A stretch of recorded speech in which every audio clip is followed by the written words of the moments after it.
Hey guys, it's Kate here, and I could not be happier to bring you our Galaxy's Edge trip report. We had a blast at Disney World, and we are so excited to share with you the details, but this episode is going to contain spoilers about Galaxy's Edge, so if you prefer not to listen, you can tune into one of our previous episodes, or wait for the rest of our trip report detailing our fun at Food and Wine Fest and on the Disney Skyliner. Here we go, Galaxy's Edge time.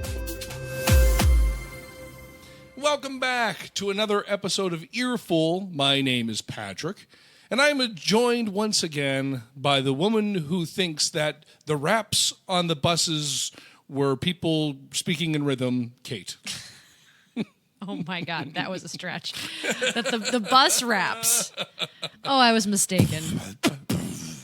I think you have a second career in beatboxing. Oh, sure. If Little known fact. If I was in the 80s again. Well, the 2080s, I don't think you're lasting that long. Oh. I'm sorry. How do you? I will prove you wrong. That would make you... 110 years old. About-ish, yeah. 107. Okay, again. 107. I don't think we're going to make it that long. I don't think Earful will be around that long. God, no. I'll be happy if it makes it the next week. That's what we always say. That's like the reoccurring theme with the show. One more week. That could be our byline. More week. A Disney World podcast. We made it again. Yeah, we're back one more week. But we are back, and we're back. This is a very special week because we're back from a trip. And we're so excited to talk to you all about this trip, so much so that we're not even going to do news clips today. Oh, what will you do? What will you do? We usually start by talking about some things having to do with our social media accounts, and we talk about the news clips of the week. Yeah. None of that We this got week. nothing. We're going to dive right in. We're going to cut out all the unnecessary talking. Excellent. Which is 80% of this show. And we're going to get right to our trip report. Which will be more unnecessary talking. Exactly, but with enthusiasm. Yeah, and I will share with everybody that this trip report is brought to you by One Day in the Park. That's right. So the next, 6 hours of us talking is going to be in this about 6-part series. Our 1 day in the parks. No, this was a very special day. A special day. We tackled very important bucket list items for ourselves, along with a couple of things that we've been hearing articles about the past maybe 6 months and have been thinking, I can't wait to try that. I can't wait to see that. We did a lot. So we, without further ado, present to you the next 6 hours of your life. The next 6 hours of your life. Our trip report from our recent journey to Disney World. It was a cold, rainy day. That is very true. It wasn't cold, but it was rainy. It wasn't cold. So we live in a climate right now where the highs are in the 50s and the lows are in the 30s. If we're lucky. Yeah. So our weather, for the most part, was very warm. It was in the 80s. And no exception to the morning that we went, which was on a Saturday. Correct. And we were driven to Hollywood Studios first. And we were driven to Hollywood Studios in a torrential downpour. By a friend who happened to work at another theme park, not Disney related. Beyond, with perhaps some fishies, if you can read between the lines. And he said that the weather we were experiencing on our drive was worse than when they had the hurricane. Yet, it did not slow him down one iota. Onward we sped, hurtling to our death. I kept my head in my phone. Yeah, I just was praying to whoever would listen. Yeah, yes. And we made it. We made it. And he had said to us as we were approaching Hollywood Studios, he said, do you know where you're going? Because Hollywood Studios kind of right now is Spaghetti Junction. Like there's twists and turns in the opening now because of the Skyliner, and they've had to reroute all the buses. And he's right. It truly is. It's not a mess. It's an organized mess. But there's now, where before it was just kind of cut and dry where you had to go when you walked off the bus. Now it's like, okay, no, this is the entrance for the Skyliner. This is the entrance for the buses. But if you have been there since construction had started on the Skyliner, you pretty much know how to get to the park from the bus. And if you haven't, it's going to be startling to see the change. A little bit. Yeah. Because it's no longer like get off the bus and you're right there. No. It's a little bit of a walk. It's a little bit of a walk, yeah. And when it's raining, I don't know, was it buckets? What's bigger than a bucket? Gallons of water at a second? I mean, bathtubs of water just pouring down. Would not stop. So we got out. It was some kind of not hurricane, but a tropical depression that was going through northern Florida at the time. There's medicine for that. No, there is not, because it did not help that day. No. All the medicine. So we got out of the car, and this was roughly around 8:15. I told you 6 hours. Go on. Yeah, we're going to go minute by minute. We went directly to guest services because we actually have 2 park hoppers that were originally issued in 2002. And now, if you've ever had to deal with an unused ticket, Disney does still honor prior tickets before this whole ticket date-based change they made the past year. So we had emailed prior to our visit to say, here are our tickets. We had to provide screenshots. We had to provide identification to say that these were actually our tickets, which we found out actually were not. And I knew that. Which is a sad story. I mean, that. It belonged to Patrick's parents, who have now since passed on. So the interesting thing was when we called to link our tickets to our My Disney experience, the person on the other end could not help us link it because they belonged to other people. And in the even though they have passed, odd circumstance that they'd passed on, could not link. And therefore, we had no fast passes going into Saturday. Correct. And we had no guarantee we were getting in the parks. Exactly. We were told via email, these are legitimate tickets. You have a one-day park hopper left on both. But at that point, we were like, what if they say we can't transfer them? Because we're not your parents. By the way, side note, in my email, when I got back, was an email from Disney saying, we have linked a 5-day park hopper to your account. We got extra tickets. We should look. Oh, no. That's all I'm saying. I doubt it, but we should look. It'll be at the end of the episode in the 7th hour. Stick with us to see if we have new tickets. Oh, it's a cliffhanger. Woo. So we were thinking we better get there early because who knows who's going to be in the guest service line. I've been in the line when we waited 45 minutes. And it's raining, so how many people are going to be at the window going, I want my money back? I want a refund, right, exactly, or I want to switch my days. We got to the window. There was nobody. 2 people in line. Yeah. And the window, there was 2 windows open, and the one window was completely open. So we went right up, gave her our tickets, explained what happened. She had a really neat, whatever interface. iPad. I mean, she had an iPad, and whatever software Disney is using, it's like the My Disney experience, but on crack. Because I'm going to explain in a second how she helped us with fast passes. Yeah, I'll explain how we got the crack. But she was able to access our account and pull up our information. She pulled up the prior information the cast member had taken while on the phone with them. They had left notes. And the cast member on the phone had said, hopefully the person at the window can work some Disney magic and get you some fast passes since you're not able to get them. Right. I wasn't too optimistic. Right. So she goes about linking the tickets. She produces plastic cards for the fast passes and then is actually able to link our tickets to our magic bands. And then she pulls up this really neat interface for the fast passes. I've never seen anything like this.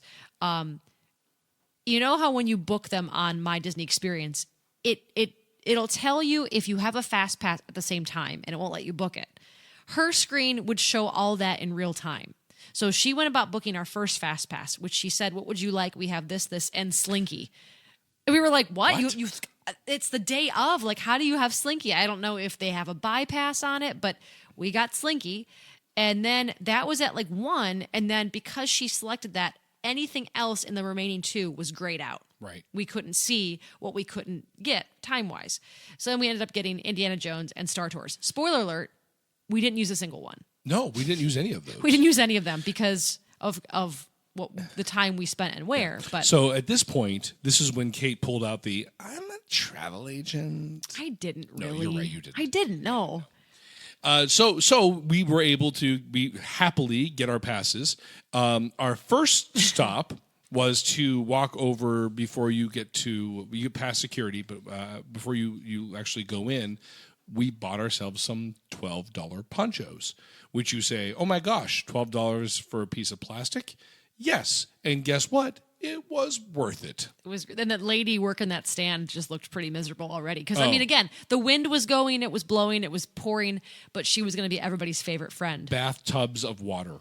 On our heads. Yeah. So if you've been there recently and you see the queue now, you know that there's 2 places in the queue to get into the studios that are covered and sheltered mostly from the rain. Right. And there's 1 section that is not. Right. So our line was getting to the point where it was getting to be pretty long because at this point it was like 8:40. Mm-hmm. The park was due to open to the public at 9. But keep in mind, they already had the extra magic hours from 6 a.m. to 9 for hotel guests. Right. So they have been enjoying, I use that with air quotes, they've been enjoying the water. Now, I will tell you that unlike where we live, Rain in Florida is quite delightful because it is warm. Yes. It is not cold and miserable like it is right now where we live. No, it wasn't miserable. It was a little miserable when the wind whipped up a little bit. I had no problems. But because you have your poncho and you kind of have like the hood over your this head. like sound tunnel where you can't truly hear very well outside of it. And guess what, folks? We aren't even in the park yet. 6 hours, strap in. Fill up your drink again. We can make this a drinking game too. Oh my gosh. What's the phrase that we're going to say a ton? Well, let's wait. If we ever get to a park, then you can drink. Yeah, right. Okay, sure. Yeah, so we're not even in the park yet. Yeah. So then they announced that, we're going to have a third line to get into the park when we open soon. Unfortunately, this line is Standing in the rain. exactly. So like maybe a couple people, 5 people moved to do that, but Patrick's like, no, we're not moving. We're not moving. We're going to be wet enough today. We're going to stay right here. So they opened the gates at probably 8:50, 10 minutes prior to the original official opening. And it moved along okay. It was fine. And as soon as we got through, we immediately started walking towards Galaxy's Edge. And we had messaged our good friend Captain Jim. Captain Jim! And asked if he was available to come see us. And we had talked to Captain Jim before our trip, and he said he probably would not be able to spend any time with us because he was character wrangling that day and would be busy wrangling characters. I just imagine the characters getting out of their padlocks. Nope, get back. And be like, get back here. It's time for you to go on. One more set. So he texted us on the way in and said, when you get to Galaxy's Edge, let me know. So we entered via Grand Avenue, which is over by Muppet Vision 3D. We didn't want to go in the Toy way Story. via Toy Story. We wanted it to be more like, okay, we're through the tunnel because we had seen the tunnel a ton when we were there last year, and we just wanted to make it more special. So we get through this tunnel, and the tunnel is, it's a nice transition from the Grand Avenue area into Star Wars. And a break from the rain for a second. exactly. And we started roaming about the land. So the first thing we saw through this tunnel was some sort of queue for a ride, and there were 2 cast members standing outside with their ponchos on. And we looked at it and kind of went, I wonder what that is. And we went, oh, that's got to be Rise of the Resistance, because it's a queue. It says out front standby and fast pass. But wait a minute, the Rise of the Resistance isn't supposed to open until December. Why are the cast members? To keep people out of the queue, right? To keep people from exploring where they shouldn't be. So. Right. As soon as you get through Grand Avenue, that's where Rise of the Resistance is going to be located. Right. That's good to note. The next thing we saw a couple of planes that they had placed throughout the area, A-Wing, and then Captain Jim found us. Yeah, yeah. As if he knew, like he was a Jedi. Oh, he knew. He knew. And it's very nice. The cast members have to wear these really neat camouflagey ponchos that really make you think of like Dagobah. That's what I thought. Sure. Looking at him. Absolutely. And a special little brown hat to keep I think that's themselves. just his. His hat? I think that's You special. think that's just his hat? I think that's his special Oh, I hat. thought maybe it was for all the men because women had different ones. I think it's not. I think He it's just, I don't think that's allowed. I'm kidding. I don't think. And he immediately started giving us a personal tour of Galaxy's Edge, which is awesome. A personal tour, which is over here's water. We had a VIP tour. Here's water. I don't care. It's a VIP. Look at the puddles. It was pretty awesome. And if you can look up in the sky, you can see rain. Exactly. Yeah. Yeah. So he showed us around. He explained that, yes, the Rise of the Resistance is still scheduled to open in December, but they have to keep cast members out to protect it. I want that job. Just to stand there? Stand there all day and watch people. Yeah, that's a good people watching job. Mm-hmm. And then he But showed us. the nice thing about the rain was that because it was pouring so bad, there were people there, but they were not stopping and gawking and standing in the middle. And True. They were moving quickly to somewhere where there's shelter. And so we pretty much had the run of that opening area between the shopping center and the tunnel. We pretty much had we could walk anywhere and stop anywhere, and there wasn't nice. anybody around. And it was cool to see it in the rain. Mm-hmm. I felt more immersed in the land because it was raining. Right. If that makes any sense. I felt like, oh my God, it's a rainy day on Batuu. This is kind of cool. I feel like we're a part of it. And what's the saying? Bright suns, because there are 3 of them. Liar. Which we didn't see a nary a one. No, that day. One. But it is very like the shading, the colors, the hues are all very. I don't know. They just cozy is the wrong word, but it's well done. It just you don't feel like you're in Hollywood studios anymore at all. Like at no point do you see anything to give you an intention of like this is still Hollywood studios. I can see this from here. There's no vantage point once you're in the land that I saw. Could be that there is, but I never saw one. Right. So he immediately showed us over to the marketplace first. Marketplace, yes. Which I had read is inspired by foreign locations in Europe where the merchants live above their stores, which makes sense because it's a pretty tall, if you think about Diagon Alley when you walk in, one of the neat things is how tall the buildings are because you really like, okay, this is legitimate. I'm in an actual street. Like the dimensions make sense. Forget the fact that behind this facade there's absolutely nothing. There's a dragon. No. It's not moving. No. It is pretty No, cool. I want to believe. Let me do it. Well, hang on, no. Where were we later in the day that we saw the back of Galaxy's Edge?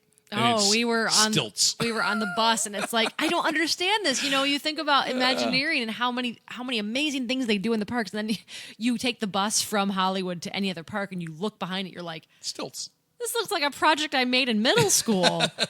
Like, what the heck? I can see Scotch tape taped You up. say that, and now all of your chances of getting a job in Imagineering are gone. Damn it. I'm just saying I could have some improvements made. Yeah. Make the sculptures 360, like not just the front, the It facades. costs money, my dear. Right?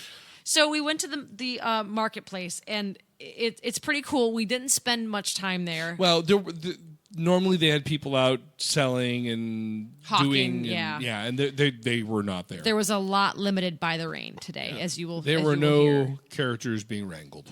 We did get to see Toydarian Toy Makers, which is these are very small stalls. They're not larger gift shops like you would see at the end of a ride. They're very tiny. So the Toy Makers featured plushes of the different characters from the universes. There was a callback to the guy in Star Wars Phantom Menace, the guy who sold Anakin. Oh, Guido. Guido! Not Guido? Watto! Oh, But he was a Guido. He kind of was a Guido. Hey, he did kind of speak like that, didn't he? Yeah, Guido. Oh my jeez. Yep, we saw. Well, there's a little projection screen that you think it's Guido. Ooh, hey, what's going on, Hey, you want some meatball? Hey, I make a toy. Hey, you coming down for some It's cannoli? very nice. Don't you use your Jedi mind tricks on me. Hey, Good old Guido. want some pizza? Hey. We did not buy anything there. No, but we spoke to the merchant, and that was enjoyable. Yeah, they were selling. At one point, they sold Sabak, which is the card game from. Oh, yes. What did you think I said? Some kind of vodka is what I was going. They sold Ciroc vodka in the toy maker Yeah, stall. well, you gotta ask. Hey kids, Yeah. every plush you get some vodka. Secret menu Get a items. shot. Yeah. So they sold the card Sabak, game. the card game from Solo, which was Yeah. pretty cool. We did not buy it, but that was like $16. So not exorbitantly priced. Nope. I had to stop myself in the middle to make sure I was saying the right word because I'm having a problem with words today.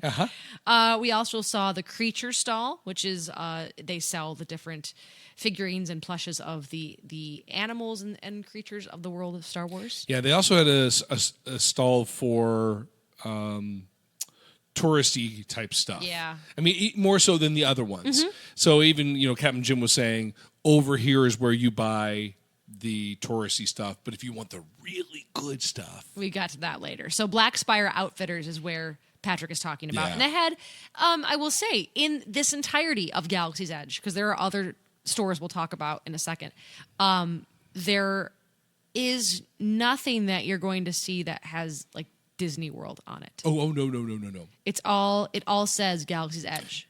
Naya Mickey Mouse anywhere in the Nary land. an ear found. You can find those at the launch bay, which is completely removed from Galaxy's Edge Right. in Hollywood Studios. But Yeah, you, there's no you were sign gonna of see, Donald or anything like that. There were pins, there were lanyards, there were magnets, but there was all of Galaxy's Edge. Right. Did not mention.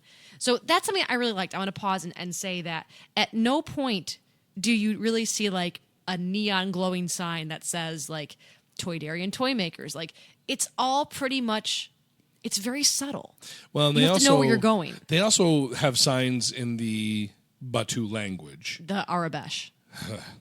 and our Captain Jim is partially fluent. He's getting there. Yeah, he knows the letter N, and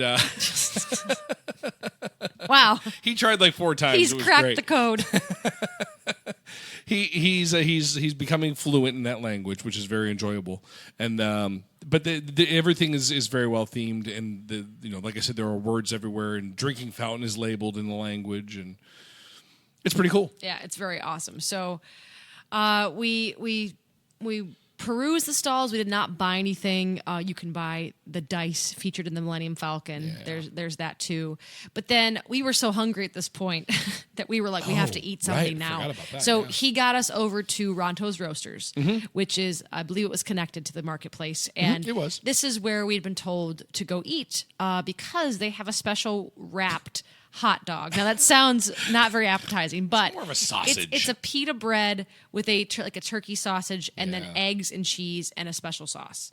And I have to Yes. say, Special sauce. we really liked it. Oh, we loved It was delicious. I have to say. I like, will tell I you was right surprised. now, Kate ate the whole thing. She normally does I not. normally do not. And we also had a Coruscant cooler, Yes. which was a bourbon flavored Yeah. beverage. We drink. It was okay. We drink. I wasn't crazy about We it. like alcohol.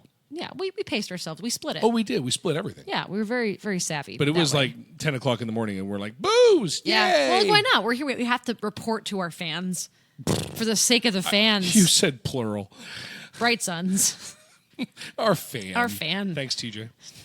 No, I can name 5 others off the top of my head. Please don't. You'll just Absolutely. embarrass somebody. So anyway, the food was fantastic. Probably was the best really food we good. had all day. Yeah, we said it. I was like pretty convinced that was maybe one of the best quick service breakfasts I've ever had. Right. And again, it wasn't a true quick service because we didn't get a beverage. We bought the beverage. Still in the first 10 minutes Right, of getting into exactly. the We park. might just split this into like Galaxy's Edge. Keep going. and then the rest And of then our the rest. our food and wine will be a And whole the separate rest. thing. Oh, my gosh. Yeah. So anyway, we then went on and we saw Doc Ondar's Den of Antiquities, and this is where you're going to find unusual Star Wars finds and a lot of items that are higher priced. So as you immediately walk in, you notice the large animatronic that is Doc Ondar that is sitting behind like a fence, so you can't touch him, but it's a very cool animatronic. Now, why did they use him and not Simon Pegg? Guido? Not Guido. Simon Pegg! Yeah, Simon Pegg's Oh, character. from Force Awakens. Because I would have loved to have seen that. I think, with this, they took a lot of liberties in how credit. how much they could do that wasn't tied to a film. I guess. So they could, expand upon it and not be guess. limited, but I I don't guess. know how that would have hurt anything. Yeah. So Because anyway, it's not on Jakku, that's why. I understand. He's I on understand. Jakku. Well, the that store is split into 2 levels, and there's a level down low where everything is buyable and purchasable, but then there's a whole area all above that you can't get to. You can't access. But it's just neat. I mean, there's just a ton of things up there. Yeah. And I had read this week that earlier, when the lands open in both California and Florida, that somebody spotted the Ark of the Covenant that was up there. Yeah. And then they had gone back some weeks later and discovered that it was gone. Oh, no. And they had gone to the cashier and said, "We have a question. We know that there was something that's been missing from the top." And the cashier's response was, "Well, what's the gentleman's name that owns it?" Doc Ondar. Doc Ondar found out the value And sold it. and sold it. Oh, so there was like they didn't like it that it was there. Right. Okay. That makes sense. Yeah. And on the wall, they had like heads of animals. They had stuffed. They had like a wampa and up there, a tauntaun. Tauntaun. Yeah. And I thought they smelled bad on the outside. Anyway, yeah, it's really a neat place, and it's definitely a place you should go and stand because there's just a ton to see, and everywhere you look, there's just some really neat artifacts. So there's this very cool item called a holocron available for sale, and you could customize it, and it would open. Like the one for the Jedi was like a square shaped, the other one was a triangular shaped box, and you could twist them, and they would open, and then you could insert the special crystals inside, and it would be a quote from a different character based off of whether they're on the Correct. light or the dark side. Yeah. And those I think they were around $60, Yeah. if I saw right. And then you could buy different crystals to customize them. Right. So And then you put your fingers on 2 special spots, and it would say something. yeah, it was a quote. So that was pretty cool. There was a lot of like busts for sale. There was a lot of specialty artwork. Just pretty like neat off the wall things. But when you say that, like I want everyone to understand that there are some really, really cool artwork, but you're going to spend $200, $300, $500 on some of this really cool artwork. Nothing in there there is no clearance rack. Everything is incredibly expensive. Like I said, the store that we first went to had all the touristy stuff that's cheap. This had all the unique items from the Star Wars land. For the true fans, For the true fans, absolutely. Yeah, I'm looking like the mini busts were like $100 to $130. What was it? The what bus? Busts. The the what? mini busts. The mini bust. I wasn't talking about her. Okay. I was talking about just tiny things. Okay. They had journals. They had USB drives. I believe Captain Jim pointed out there's one that shows you the dictionary of the language, and you can learn it from that. And they literally had a Dejarik set. So like the space chest. Yeah, they had that sets. for the $130. Yeah. So that was really cool. Again, didn't buy anything. I think we were just so like taken with being in the moment. We just didn't really care about. And we were out of the rain, merchandise. which was nice. It was very nice. So we spent some time in there, and then after that, we went over to check out Droid Depot. And again, we did not sign up to build a droid. We just wanted to see it. And it was a very busy place at that time. Again, this is probably around 10 o'clock. And in the middle of the room is the assembly line to build your own droid. You get to pick from a never-stopping assembly line of different parts, and you have to get like the colors, base, the head. Yeah, you can change colors. And again, this experience is $99. And then on the side, they have computer chips that you can purchase for like $60 that will change the droid's personality. Right. And as we were standing there, a lady was like, do we have to buy that? And she said, no, it comes with a chip when you buy the droid. But if you want it to be different, you can buy a different one. And the lady said, well, what is different? And she said, it will beep and boop differently. Ooh. For $60, instead of going beep, beep, beep, it'll go beep, beep, beep, boop. Well, you can also toss your kid's droid against the wall, and it will beep and boop differently, too. Oh, I bet it will. So will your kids. Buy me a new one, Mom. Mm-hmm. Anyway, so that was cool to see. And then there was like a side shop apart from the assembly line that you can buy other droid-related merchandise if you're not going to do the experience. And like I said, it was very busy. And you can actually buy the droid without having to do the experience as well. Yep, same price. Yeah, right. Yeah. Literally the same price. Yeah. It's really cool to watch the kids do that, to see how excited they There get. were no children in there. It was all adults. No, there was a lot of children. There was a lot of children. Then we went over and took a look at Docking Bay 7, which is the quick service restaurant there. And it's a lot like Satuli Canteen. It reminded me a lot of that. We didn't know. We kind of just peeked in. It was a bigger place to sit. And what I thought was really cool was the seating wasn't the same all throughout the restaurant. There were different areas, and you felt like, I said to Patrick, you could go 5 times and sit in a different seat, literally a different seat, because nothing is the same. It all has, it's like almost like they've taken the chairs from different like garbage areas and just thrown them in there and welded them together. It's really kind of cool. The food looks very much in the same vein of Satuli Canteen. I believe they had some ribs. They had some grain bowls. This is the place where there was some controversy with the menu because they had everything in Star Wars-ese. So they themed all the foods to words you might see in the Star Wars vernacular, and people were confused, so they complained, and then Disney World took these names off the menu and made them like fried chicken, rib platter, and then people were mad that happened. So they changed them back. So they are now back to normal.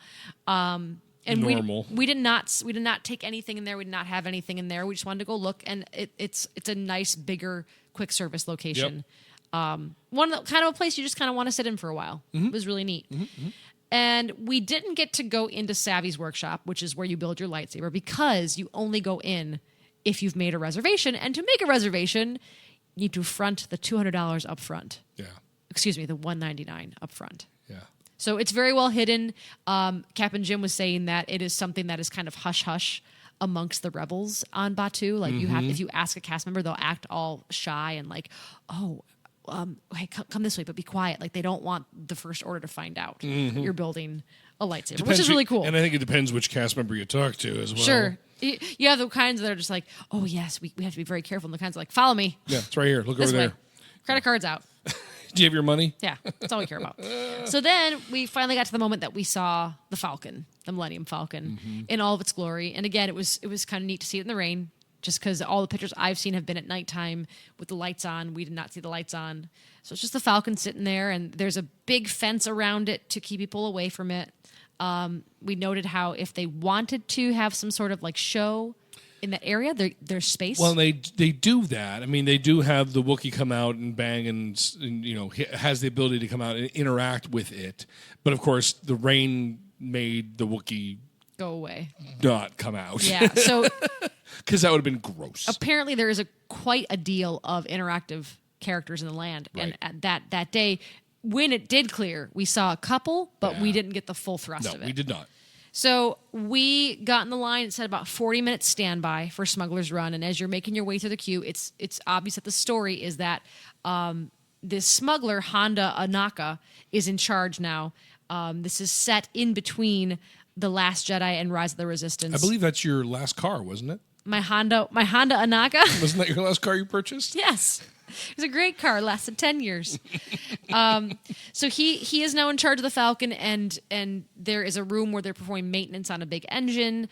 It kind of comes to life at times. You hear people's voices. As you're walking around it, like at one point you're in line and you're in the queue, and as you are standing there, there's definitely an engine looking you in the face, and you hear the voice say, "Well, let's fire it up." Yep. And you're like, "Oh my God, this is going to like spew ash all over me." How was that again? Spew ash all over The you. sound effect. That was a little higher. That was different. That's what happens after you have too many beans. But what Patrick noted, and I want to point out, was that I did something you right. did something great. Well, how about that? One of the rooms that you're in, you seem to wrap around forever, almost like an Escher painting. Yes. And In one room, he yes. noted like what a great use of space in a room, because you never leave the room, but you can wrap a ton of people around a queue and still keep them like occupied. And it's all ADA, and it's Oh, that's right. Yeah, there was a ton of ramps, like very, very ADA friendly. Then the third room we got to featured the animatronic of Hondo Anaka. Banaka.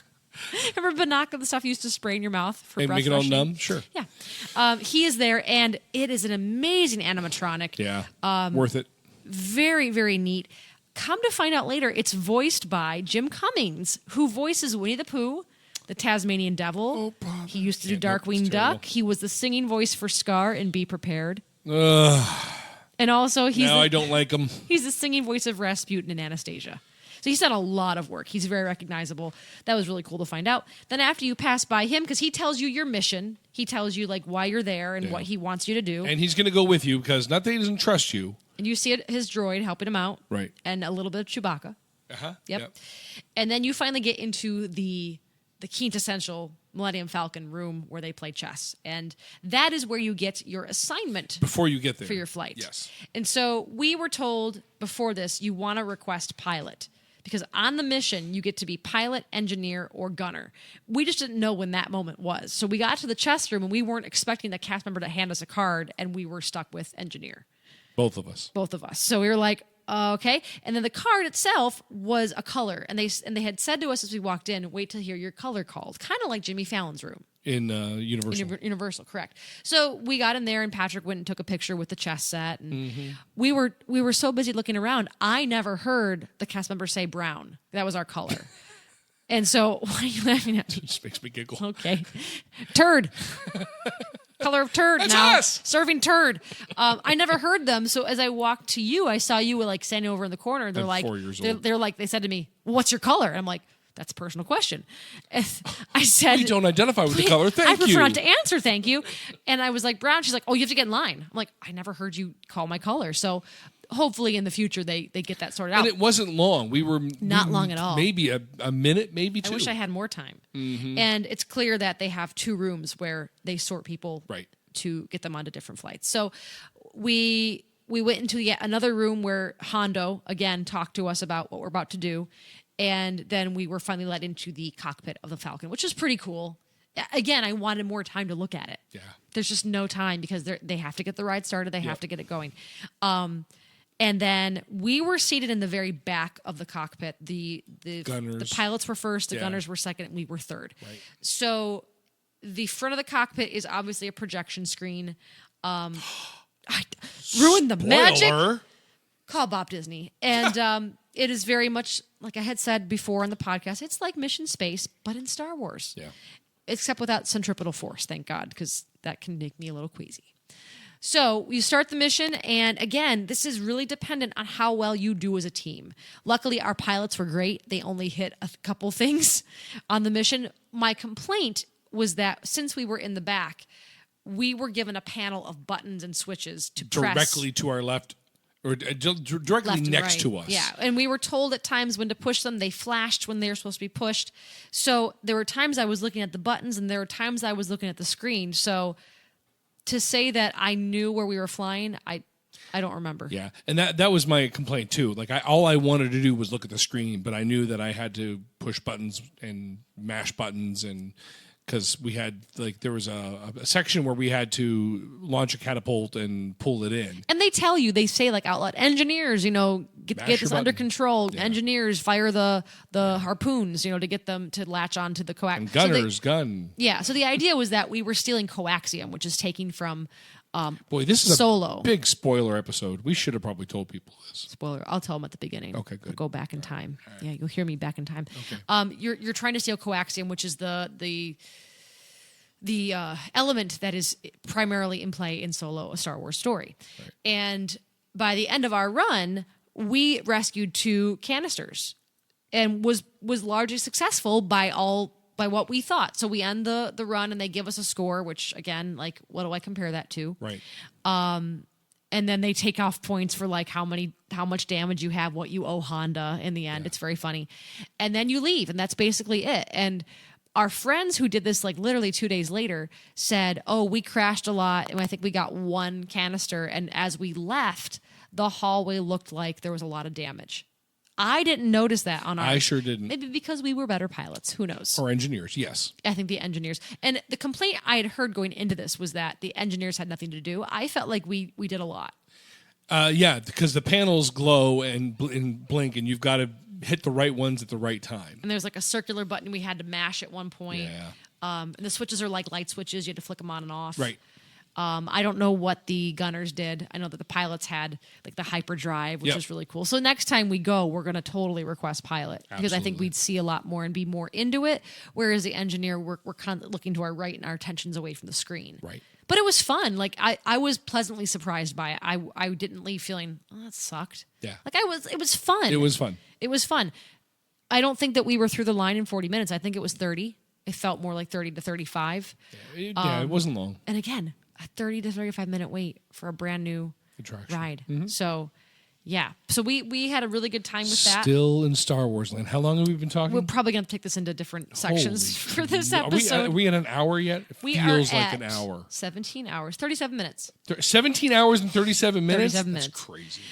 So anyway, we saved the best for last. After we left the Falcon, we had rearranged our reservation at Oga's Cantina to 11:30 to allow for the weather. And we found the Cantina, and there was a line outside. Well, before that, we saw the show. That's right. I forgot. Yeah. Thank you for saying that. Yeah. Because there was a break in the weather. There was a break, yes. Just long enough that Captain Jim was able to go and wrangle his people. Cast. Yeah. Yes. So it's interesting to note that Galaxy's Edge is split up into portions. And there's a rebel camp, and then there is a First Order portion. And both sides have their own gift shops, and both have their own theming to suggest, okay, now you're in the First Order camp. Don't say anything bad. And in the First Order camp area is the milk, where you get the blue milk. That's correct. And we did try it. We had the blue milk with rum. It was delicious. It was wonderful. It was unexpectedly delicious. We had heard so many reviews that had said it was okay at best. It wasn't very tasty. It was too flowery. Yum. It is made with almond milk, which some people can give or take. We thoroughly enjoyed it. Yep. I would get it again. I'm not a huge fan of superly sweet cocktails. This was a really nice blend of it being a smoothie and a cocktail in one. It immediately tasted the rum, which I appreciate. And we split one of those, and it's really nicely themed. There's a little bubbling pots. The green Tequila. one is tequila. Tequila. And we did not try that one. Tequila, we did not. And then while we waited, we went into the gift shop for the First Order, where you can purchase Stormtrooper armor for $1,500, Yes. should you choose to. Yes. And then the quote-unquote First Order show is in that area. There is Kylo Ren's command shuttle is front and center. That is the hallmark of that area, and that is where the show takes place. So basically what happens is when the show starts, music starts, and you see a First Order commander come out with 2 stormtroopers. And that guy that we saw was amazing. Yeah. He was so good. And he talks about their mission there on Batuu. They're trying to find a rebel presence, and you better be ready for questioning should you be questioned.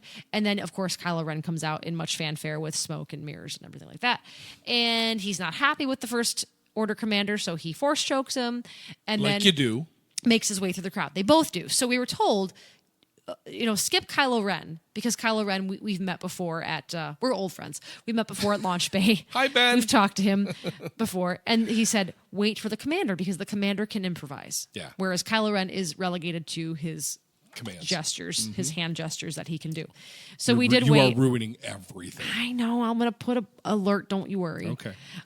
So we start talking to this guy, and it's good to note that on his outfit, on his uniform, he has these things clipped in that look like a pen. They look like pens or a laser pointer. Tiny laser pointers. Yeah.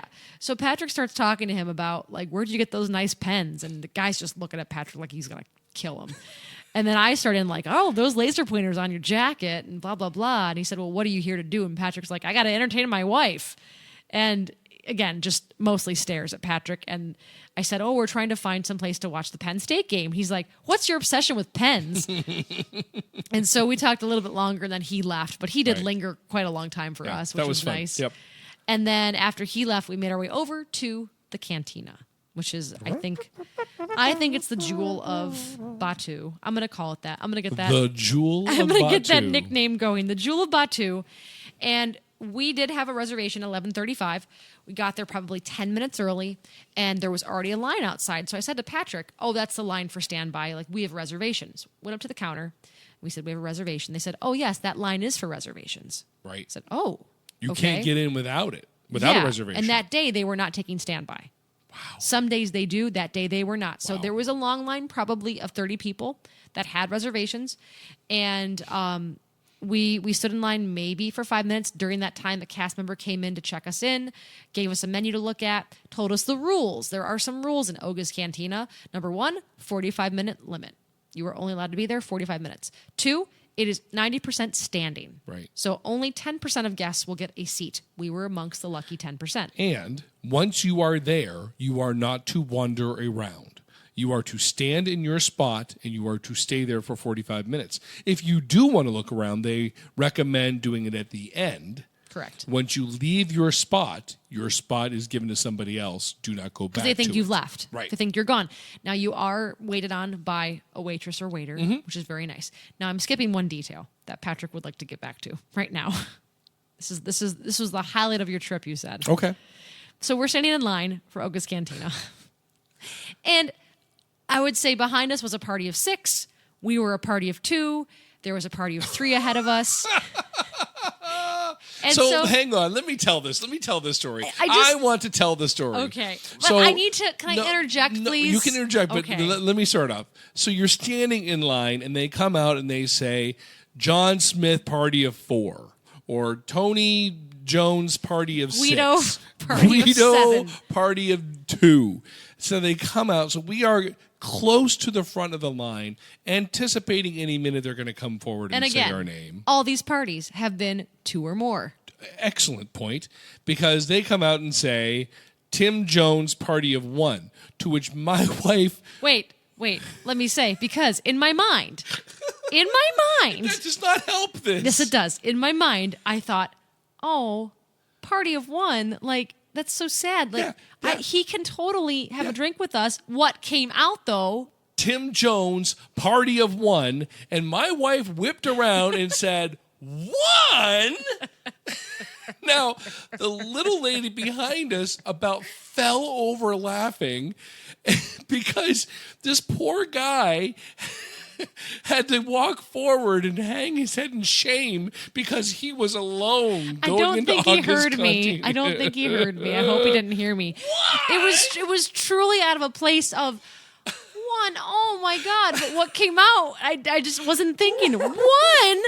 Who would come to Oga's Cantina with 1? How dare you? You I sad, pathetic man. I held that menu in front of my face until he passed me by. Oh, that was wonderful. It was probably Bob Iger. was Oh my wonderful. God. Yeah. One. I didn't mean it. I didn't mean it to slight him. I just met him like. It was a glorious "Oh," moment. Like you're here in Star Wars Galaxy's Edge by yourself. It's so sad to me. Yes, that is exact. You saying like you're trying to justify it in your brain, but that's exactly why it was bad that you did that. Because you embarrassed that poor man. I didn't mean to. It just came out. One. Oh, it was Because the wonderful. whole time it was party of 7, party of It 5, was party of wonderful. 3. I loved it. I loved every minute of One. it. So happy with that.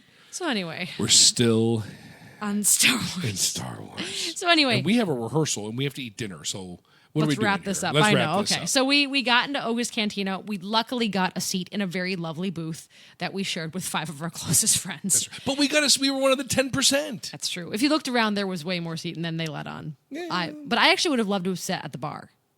That's what I would have liked. Yeah, I know. You know, to kind of be in that vantage point. So You know who was sitting at the bar? Vinny. Tom Jones. Tom, party of 1 at the bar. But I was gonna go to Toski Station to get some power converters. Oh my gosh. All right. It really came from a place of empathy. Anyway, so the booze that we had, because we of course ordered booze. And the waitress came right over, and they have 10, 12 different drinks you can pick that are all Star Wars themed. Great job of branding, number one. Patrick picked the fuzzy tauntaun, because I was told it makes your lips numb. and he was looking for that on this trip. And I got the Dagobah Slug Slinger, which was a green margarita type drink with a sprig of rosemary. And it was not a tiny sprig. It was a gigantic. It was a gigantic. Like I could have slapped that guy in the face with a party of 1. One. You would have smelled so nice. It was. I couldn't stop And then smelling they it. have there's like a bantha one where they you have get so like many. a biscuit, and then and Blue they bantha. also have Sousson food. And we kept 2 of the coasters. And they have hummus and veggies. Yeah, they had like a bantha bits where it was just crudité and hummus, and then they also, like you said, the blue bantha had the blue bantha had a cookie on top. Yes. And there was a drink that was $15 that was like a shot. So if you're gonna get jet juice, be prepared that it's a shot. But it's also the strongest drink in the menu. It's bigger than a shot. It's bigger than a shot. It's like a shot's daddy. Yes. They had a couple that you could buy the glass that came with it. And again, another location where there's just a ton to look at. And enjoy. And so in the background of all this is a robot that is playing tunes. He's a DJ. He's called DJ R3X. And there's even a sing-along song in the playlist of what he goes through in 45 minutes. And the tables light up with the music. Yes. And he bops along to the music. It's just kind of fun to watch. And I sat there after maybe half an hour going, I'm into this. I'm really into this atmosphere. We had a friend that went on Monday for the first time. He's a huge Star Wars fan. He loved being there. He said he got 4 drinks. He easily spent $80 on drinks there because he just loved being there. Yeah, it's neat. Yeah. So we left there, and then we went and found our friend to say thank you for the guided tour, which there were a lot of VIP tours that day as well. Yeah. It's important to note that we did see a lot of cast members guiding people around, especially Galaxy's Edge, giving them the VIP treatment. So that is our take on Galaxy's Edge. Sadly enough, we're going to have to postpone the rest of our tour report for another episode because we're already to 50 minutes. Yeah. And that is literally a portion of our day, because after that we spent some more time in Hollywood Studios, but then we hopped. We hopped to every park. And we have stories from every park. So we The will. good news is that the rain let up. Once we left Star Wars, we didn't have to wear the ponchos, really. No, we still have them. We throw them away. No, they're right there. They're still there. hanging in Our the badge basement. of honor. That's right. Yeah. I spent $12 on each of them. We're going to use them for so 50 years. I'm wearing them tonight. Yeah. So wear them in the shower. Reminisce. It's my, they're clear, so I should probably wear clothes too. Oh, please. Anyway, so thank you for tuning into our part 1 of our trip. Part 1 of who knows. So the rest of the day will go by quicker because we only had a couple things we wanted to hit up. This was our first hour. This is our first hour. What? So if you tune in next time, you're going to get the rest of the trip report. We're going to talk about finding some Halloween merchandise in the parks, our experience on the Skyliner, our experience at our very first Food and Wine Festival, and even an impromptu concert from the Baja Men. It gets better. So please tune in next time for our next episode for our trip report, part 2. Thanks for listening. We'll see you next time. Bye.